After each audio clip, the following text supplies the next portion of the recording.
कर्नाटक के नायब वजीर आला डीके शिव कुमार ने बेंगलुरु डेवलपमेंट के वजीर कृष्णा बैरेगौड़ा और आला हुक्काम के साथ बेंगलुरु में महफूज फुटपाथ मुहिम का जायजा लिया। इस मुहिम का आगाज HL ओल्ड एयरपोर्ट से किया। इसके बाद इन्होंने HSR लेआउट, जयनगर और अशोका पिलर समेत मुख्तलिफ इलाकों में फुटपाथों का मुआयना किया। इन्होंने हुक्काम को हिदायत दी कि फुटपाथों की अच्छी देखभाल की जाए और शहरियों के लिए महफूज और आसानी से चलने के लिए रास्ते बनाए। डीके शिव कुमार ने कहा कि एक अच्छा बेंगलुरु वो है जहां हर शहरी महफूज तरीके से पैदल चल सके। इन्होंने बताया कि अब तक 430 किलोमीटर से ज्यादा फुटपाथ पैदल चलने वालों के लिए खाली कराए जा चुके हैं और ये मुहिम आइंदा भी जारी रहेगी। इन्होंने कहा कि हुकूमत रजिस्टर्ड स्ट्रीट वेंडर्स को मखसूसी जगह और ठेले देगी ताकि इनका कारोबार बरकरार रहे और फुटपाथ भी आवाम के लिए खुली रहे। इन्होंने बताया कि गुज़िश्ता 3 बरसों में 900 से ज्यादा पैदल चलने वाले सड़क हादसात में जान गंवा चुके हैं। इसीलिए सुप्रीम कोर्ट की हिदायत के मुताबिक लावारिस गाड़ियां हटाने, तजावजात खत्म करने और टूटे हुए फुटपाथों की मरम्मत का काम जारी रखा जाएगा। इन्होंने कहा कि अब तक 9,878 तजावजात हटाई जा चुकी हैं, जिनमें दुकानों की तजावजात भी शामिल हैं। आखिर में इन्होंने शहरियों, अवामी नुमाइंदों और सरकारी अफसरों का शुक्रिया अदा करते हुए कहा कि इस मुहिम का मकसद नम्मा बेंगलुरु को मजीद साफ, महफूज और पैदल चलने वालों के लिए बेहतर शहर बनाना है। क्या आपके इलाके में फुटपाथ तजावजात से पाक हैं? अपने इलाके का नाम लिखकर हमें जरूर बताएं। मजीद ताज़ा खबरों और अहम अपडेट्स के लिए जुड़े रहें उर्दू सालार डिजिटल के साथ। ನಿಮ್ಮೆಲ್ಲರ ಒತ್ತಡದ ಮೇರೆಗೆ ನಾವು ಐತಿಹಾಸಿಕವಾದಂಥ ಅಶೋಕ್ ಪಿಲ್ಲರ್ ಫುಟ್ಪಾತ್ ನಾವು ಪ್ರೆಸ್ ಕಾನ್ಫರೆನ್ಸ್ ಮಾಡ್ತಾ ಇದ್ದೀವಿ. ನಾನು ಕೃಷ್ಣ ಬೈರೇಗೌಡರು ಮತ್ತು ನಮ್ಮ GBA ಮಾಡ್ತಾ ಇದ್ದೀವಿ. ಈಗಾಗಲೇ ನಾವು 1ನೇ ತಾರೀಕಿಂದ ಶುರು ಮಾಡಿ ಜುಲೈ 1ರಿಂದ ಶುರು ಮಾಡಿ ಇಲ್ಲಿವರೆಗೂ ನಾವು 435 ಕಿಲೋಮೀಟ್ರನ್ನ ತೆಗೆದಿದ್ದೇವೆ. ಒಟ್ಟು 1,340 ಅಂಗಡಿಗಳಿದ್ದು ಸುಮಾರು 1,800 ತಳ್ಳ ಗಾಡಿ ಇತ್ತು. ಆ ತಳ್ಳ ಗಾಡಿಗೆ ಬೇರೆ ತೆಗೆದುಕೊಳ್ಳೋದಕ್ಕೆ ಅವಕಾಶ AC ಶೀಟು ಮುಂದಕ್ಕೆ ಪ್ರೊಜೆಕ್ಷನ್ ಹಾಕೊಂಡಿದ್ರು ಸುಮಾರು 2,267. ಅದು ಕೂಡ ತೆಗೆದಿದ್ದೇವೆ.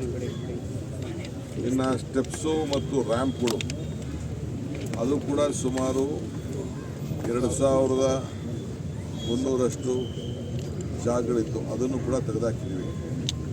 2,642 ಪಿಲ್ಲರು ಬೋರ್ಡ್ ಸುಮಾರು 2,447 ಶೆಡ್ಗಳಿತ್ತು. ಅದು ತೆಗೆದಿದ್ದೀವಿ. ಒಟ್ಟು 9,878 ಜಾಗಗಳನ್ನು ಗುರ್ತಾಗಿಟ್ಕೊಂಡು ತೆಗೆದು ಈಗಾಗಲೇ ಡೆಬ್ರಿಸನ್ನು ಕೂಡ ಅದನ್ನು ರಿಮೂವ್ ಮಾಡಿದ್ವಿ. ತೆಗೆದಿದ್ದಾಗಿ ಅಲ್ಲೇ ಅದ್ರ ಜೊತೆಗೆ ರಿಪೇರಿ ಮಾಡ್ಕೊಂಡು ಬರೋಂಥ ಕೆಲಸ ಕೂಡ ನಮ್ಮ ಅಧಿಕಾರಿಗಳು ಇದು ಮುಂದುವರಿತದೆ. ನಾನೆಲ್ಲ ನಮ್ಮ ಬೀದಿ ಬದಿ ವ್ಯಾಪಾರಿಗಳಿಗೆ ಹೇಳಿದಷ್ಟೇ, ಈಗ ನಮಗೆ ನಾವು ಇಂಡಿಯಾ ಐಡೆಂಟಿಫಿಕೇಶನ್ ಕಾರ್ಡ್ ಕೊಟ್ಟಿದ್ದು, ಆದರೆ ಕೋರ್ಟ್ ಅವರು ಅದನ್ನು ವಜಾ ಮಾಡಿದ್ದಾರೆ. ನಿಮಗೆ ಮತ್ತೆ ನಾವು ಐಡೆಂಟಿಫಿಕೇಶನ್ ಕಾರ್ಡ್ ಕೊಡ್ತೀವಿ, ಬೇರೆ ಜಾಗಗಳನ್ನ ನೋಟಿಫೈ ಮಾಡ್ತೀವಿ. ಆ ನೋಟಿಫೈ ಜಾಗದಲ್ಲಿ ಬನ್ನಿ, ವ್ಯಾಪಾರ ಮಾಡ್ಕೊಂಡು ಏನೆಲ್ಲ ಹೊರಗಡೆ ಇರೋಗೆಲ್ಲ ನಾವೆಲ್ಲ ಮಾಡೋಕ್ಕಾಗಲ್ಲ. ದೊಡ್ಡ ಮಾಫಿಯಾ ಇದೆ. ತಂದು ಕೆಲವರು ಇವರು ರೌಡಿಗಳು ಅವ್ರ ಹತ್ರ ದುಡ್ಡಿಸ್ಕೊಳ್ಳೋದು, ಬಿಡೋದು, ಮಾಡೋದು, ಒಂದು ಏರಿಯಾಗೆ ಹಂಚ್ಕೊಳ್ಳೋದು, ಆ ಥರ ಎಲ್ಲ ನಡೆದಿದೆ. ಆ ಮಾಹಿತಿಯೆಲ್ಲ ಸೊ ನಾವು ಈಗಾಗಲೇ ನಮ್ಮ ಎಲ್ಲ 5 ಕಾರ್ಪೊರೇಷನ್ ನಡೀತಾ ಇದೆ. ಇದು ಮುಂದುವರಿಸ್ತೀವಿ. ಪೊಲೀಸರು ಮತ್ತು ನಮ್ಮ GBA ಅಫಿಷಿಯಲ್ಸ್ ಇದಕ್ಕೆ ತುಂಬ ಕೆಲಸ ಮಾಡ್ತಾ ಇದ್ದಾರೆ. ಅವ್ರಿಗೆ ಫ್ರೀ ಹ್ಯಾಂಡ್ ಕೊಟ್ಟಿದ್ದೀವಿ. ನಾವು ಇದಕ್ಕೆ ಎಲ್ಲ ಪಕ್ಷದವರು ಕೂಡ ಇದಕ್ಕೆ ಬೆಂಬಲವಾಗಿ ನಿಂತಿದ್ದಾರೆ. ಸೊ ಬೆಂಗಳೂರು ಸ್ವಚ್ಛ ಬೆಂಗಳೂರನ್ನು ಕಾಪಾಡಬೇಕು. ಆ ದೃಷ್ಟಿಯಿಂದ ಇವತ್ತು ಇಡೀ ದೇಶ ನಮ್ಮ ಬೆಂಗಳೂರನ್ನು ಗಮನಿಸ್ತಾ ಇದೆ. ಸೊ ಆ ಕೆಲಸ ನಾವು ಮಾಡ್ತಾಯಿದ್ದೀವಿ. ನೀವು ಕೂಡ ಮಾಧ್ಯಮದವರು ನಮಗೆ ಸಹಕಾರ ಕೊಟ್ಟಿದ್ದೀರಿ. ಆತಂಕ ಪಡೋದು ಬೇಡ. ಬಡವರು ನಮ್ಮವರೇ ಅವರು. ಆದರೆ ಹಂಗಂತ ಹೇಳ್ಕೊಂಡು ಯಾವುದೋ ಜಾಗದಲ್ಲಿ ಹೋಗಿ ಠಿಕಾನೆ ಹೊಡ್ಕೊಂಡು ಕೂತ್ಕೊಳ್ಳೋಕ್ಕಾಗಲ್ಲ. ಸರ್ಕಾರಿ ಜಾಗ ಇರ್ಬೋದು, ಪ್ರೈವೇಟ್ ಜಾಗ ಇರ್ಬೋದು, ಮಾಡೋಕ್ಕಾಗಲ್ಲ. ಅವ್ರಿಗೂ ಸರ್ಕಾರದಲ್ಲಿ ಅವಕಾಶ ಇದೆ. ಬೀದಿ ಬದಿ ವ್ಯಾಪಾರಿಗಳು ಬದುಕಬೇಕು ಅಂತ ನಮ್ಮ ಆಸೆ ಇದೆ. ಅವ್ರಿಗೀಗಾಗಲೇ ನಾವು ಸುಮಾರು ಈಗಾಗಲೇ ನಿಮಗೆ ಗೊತ್ತಿರಬೇಕು, ಈಗ 3 ವರ್ಷದಿಂದ ಸುಮಾರು 900ಕ್ಕೂ ಹೆಚ್ಚು ಸಾವುಗಳು ಇವತ್ತು ಪಾದಚಾರಿಗಳದ್ದು ಇವತ್ತು ಆಗಿದೆ. ಸೊ ಅದರಿಂದ ನಾಗರಿಕರ ಅನುಕೂಲಕ್ಕೋಸ್ಕರ ಈ ಕಾರ್ಯಕ್ರಮ ನಾವು ಮಾಡ್ತಾ ಇದ್ದೀವಿ. ಇದೇನು ನಮ್ಮ ಸ್ವಂತಕ್ಕೇನು ಲಾಭ ಇಲ್ಲ. ಇದು ನಾಗರಿಕರು ನಿಮಗೆ ಎಲ್ಲರೂ ಈಗ ವೆಹಿಕಲ್ ಹೋಗ್ಬೇಕಾದ್ರೆ ಅವ್ರು ಅಲ್ಲಿ ಸಣ್ಣದಾಗಿ ಇರ್ಬೇಕಾದ್ರೆ ಎಲ್ಲ ರೋಡ್ ಕೊಡ್ತಾರೆ. ಆ ರೋಡಲ್ಲಿ ಬಂದ ತಕ್ಷಣ ರೋಡು ವೆಹಿಕಲ್ಗಳು ಮೂವ್ಮೆಂಟ್ ಆಗ್ತಾ ಇಲ್ಲ. ಇವೆಲ್ಲ ದೊಡ್ಡ ಸಮಸ್ಯೆ ಇದೆ. ಸೊ ಅದಕ್ಕೆ ನಾನು ಏನು ನಡೆದಿದೆ ಕಳೆದ 15 ದಿನದಿಂದ ಏನೇನು ಕೆಲಸ ಆಗ್ತಾಯಿದೆ ವಿಚಾರದಲ್ಲಿ ಅಂತ ನಾನೇ ಖುದ್ದಾಗಿ ವೀಕ್ಷಣೆ ಮಾಡಕ್ಕೆ ಬಂದಿದ್ದೇನೆ. ಪ್ರತಿ 15 ದಿನಕ್ಕೂ ಇಂಥ ಕೆಲಸಗಳನ್ನ ನಾವು ವೀಕ್ಷಣೆ ಮಾಡ್ತಾಯಿದ್ದೀವಿ. ಈಗ ನಾನು ಮಾರ್ಕೆಟ್ ಕೂಡ ಜಯನಗರ ಮಾರ್ಕೆಟ್ ಕೂಡ ನೋಡಿದ್ದೇನೆ. ಅದು ಭಾಳ ದಿನದಿಂದ ನಮ್ಮ ನಾಯಕರುಗಳು ಹೇಳ್ತಾಯಿದ್ರು. ಅದಕ್ಕೂ ಸದ್ಯದಲ್ಲೇ ಒಂದು ತೀರ್ಮಾನ ಮಾಡಿಸಿದ್ವಿ. ಅದು ಎಲ್ಲೆಲ್ಲಿ ಅದನ್ನು ಹೊಸದಾಗಿ ತಿರುಗಿ ಅದನ್ನು ಕಟ್ಟಿಸ್ಬೇಕು, ಅದನ್ನು ಹೊಡೆದಾಕ್ಬಿಟ್ಟು ಅರ್ಧ ಆಗಿದೆ, ಇನ್ನು ಅರ್ಧ ಕಟ್ಟಿಸ್ಬೇಕು. ಆ ಕೆಲಸ ಕೂಡ ನಾವು ಸದ್ಯದಲ್ಲೇ ಯಾವುದಾದ್ರು ಒಂದು ಮಾಡಲಲ್ಲಿ ಒಂದು ಸ್ಕೀಮ್ ಮಾಡಿಕೊಂಡು ನಾವು ಮಾಡ್ತೇವೆ. ನಮ್ಮ ಆಸ್ತಿಗಳನ್ನು ರಕ್ಷಣೆ ಬೆಂಗಳೂರು ನಾಗರಿಕರಿಗೆ ಗೌರವ ಕೊಡುವಂಥ ಕೆಲಸವನ್ನು ನಾವು ಮಾಡ್ತೇವೆ. ಸರ್, ಬೀದಿ ಬದಿ ವ್ಯಾಪಾರಸ್ಥರು ಎಲ್ಲರೂ ಬಡವರೇ ಸರ್. ಅವತ್ತಿನ ತಿಂದು ಅವತ್ತಿನ ದುಡ್ದು ಅವತ್ತೇ ಇದು ಮಾಡೋರು. ಅಂತಹ ಏನು ಬೀದಿ ಬದಿ ವ್ಯಾಪಾರಸ್ಥರು ತೆರವು ಕಾರ್ಯ ಆಗಿದೆ ಸರ್. ಅವರಿಗೆ ಪರ್ಯಾಯ ವ್ಯವಸ್ಥೆ ಅಂದರೆ ರಸ್ತೆ ಪಕ್ಕದಲ್ಲಿ ಮಾಡ್ತೀನಿ ಅಂತ ಹೇಳಿದ್ದಾರೆ, ಬಟ್ ಅದು ಮಾಡಿಲ್ಲ ಅಂತ ಆರೋಪ ಇರೋದು. ಭಾಳ ಸಂತೋಷ. ಆರೋಪ ಮಾಡೋರೆಲ್ಲ ಆರೋಪ ಮಾಡ್ತಾ ಇರ್ತೀವಿ. ಅವ್ರಿಗೆ ಬೇರೆ ಜಾಗ ನಾವು ಐಡೆಂಟಿಫೈ ಮಾಡಿ ನೋಟಿಫೈ ಮಾಡ್ತೀವಿ. ಪಕ್ಕದ ಜಾಗ ಜನಕ್ಕೆ ವೆಹಿಕಲ್ ಮೂವ್ಮೆಂಟ್ಗೆ ಹಾಕ್ಬಾರ್ದು. ಹಾಗಂತ ಪಕ್ಕದ ಜಾಗ ಅಂತ ಯಾವುದೋ ಮನೆ ಮುಂದೆ ಎಲ್ಲ ಹಾಕ್ಬೇಕಾಗಲ್ಲ. ಅವ್ರಿಗೂ ಅವ್ರ ಬದುಕನ್ನು ಕಟ್ಕೊಳ್ಬೇಕು. ಅವ್ರ ಮನೆ ಮುಂದೆ ಯಾರು ಇರಬಾರ್ದು. ಆ ಮನೆಗಳದ್ದು ಒತ್ತಡ ಎಲ್ಲ ಇದೆ.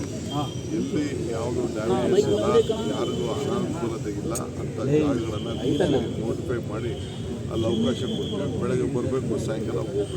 ಆ ಕೆಲಸಕ್ಕೆ ಅವಕಾಶ. ಸರ್, ವಿಜಯನಗರ ಅಂಡರ್ ಪಾಸಲ್ಲಿ ಕೂಡ ಹೀಗೆ ಪರ್ಯಾಯ ವ್ಯವಸ್ಥೆ ಮಾಡಿತ್ತು. ಬಟ್ ಅಂಡರ್ ಪಾಸಲ್ಲಿ ಯಾವುದೇ ಕೂಡ ಬೀದಿ ಬದಿ ವ್ಯಾಪಾರಸ್ಥರು ಒಳಗಡೆ ಹೋಗಿ ವ್ಯಾಪಾರ ಮಾಡ್ತಿಲ್ಲ. ಎಲ್ಲರೂ ಕೂಡ ಮತ್ತೆ ಮೇನ್ ರಸ್ತೆಗೆ ಬರ್ತಾ ಇದ್ದಾರೆ. ಇದರಿಂದ ಪ್ರಾಬ್ಲಮ್ ಆಗ್ತಿದೆ. ಇದನ್ನ ವ್ಯಾಪಾರಸ್ಥರು ಅರ್ಥ ಮಾಡ್ಕೋಬೇಕು. ವಿಜಯನಗರ ಒಂದೇ ಅಲ್ಲ, ಆ ರೀತಿ ಬೇರೆ ಬೇರೆ ಕಡೆಗಳಲ್ಲೂ ಆಗಿದೆ. ಅವ್ರಿಗೆ ಯಾವ ರೀತಿ ಜಾಗೃತಿ ಮೂಡಿಸ್ತೀರಿ ಅಂತ ಸಲಹೆ ಇದೆಯಲ್ಲ, ನಿಮ್ಮ ಸಲಹೆ, ನಿಮ್ಮ ಅನುಭವದ ಜ್ಞಾನ ಭಂಡಾರದಿಂದ ಏನೆಲ್ಲ ಈಚೆ ಬರ್ತಾ ಇದೆ ಮಾತು, ಅದಕ್ಕೆಲ್ಲ ಗೌರವ ಕೊಡುವಂಥ ಕೆಲಸ ಮಾಡ್ತೀವಿ. ಸೊ ಟುಡೇ ಬಹಳ ವರ್ಷಗಳಿಂದ ಫುಟ್ಪಾತ್ ಬಹಳ ಕೆಲಸ today we have from the last 15 days we have taken a big launch on this cleaning of this footpath in Bangalore. You know, the entire India and the world is looking at Bangalore. We want a safety. I think last 3 years about about more than 900 pedestrians have lost their life because of this menace. So we have decided, and Mr. Krishna Bairegoda has been taken up this responsibility of Bangalore City. He is doing a great job. The entire government stands committed to it. I have instructed all the Greater Bangalore Authority apart from that, even at the borders of Bangalore also, in the Pedia area also, we will take this forward. So already more than about 435 kilometers has been done. I think thousands of shops has been evacuated, and more than about totally 9,878 encroachments have been removed in different capacities. Some are there having their pillars, some are there having their sheds, some are there having their ramps, some are there having their advertisement boards, sheets and all. So tons together, thousands of tons of this material has been removed. At the same time, we are repairing all those places. So all the political party leaders are supporting. I would like to thank the congratulate all the political parties leaders, especially BJP leaders, also supporting this cause. So the residents also are supporting the cause. I thank for all of them. There will be criticism. We are ready to accept the criticism for the betterment of Bangalore. We will see that the poor will be given an alternative place. We will identify a place. We will give them identification card. We will give them food cards. We will give them facilities. They should also grow. We believe in the youth of this youth. We believe in the unemployment. We believe in the poor social responsibility. They should also live. And we should see that the Bangalore also should be very clean. So Bangalore is a cosmopolitan city. So we will all work together. I thank all the media friends also for supporting for this.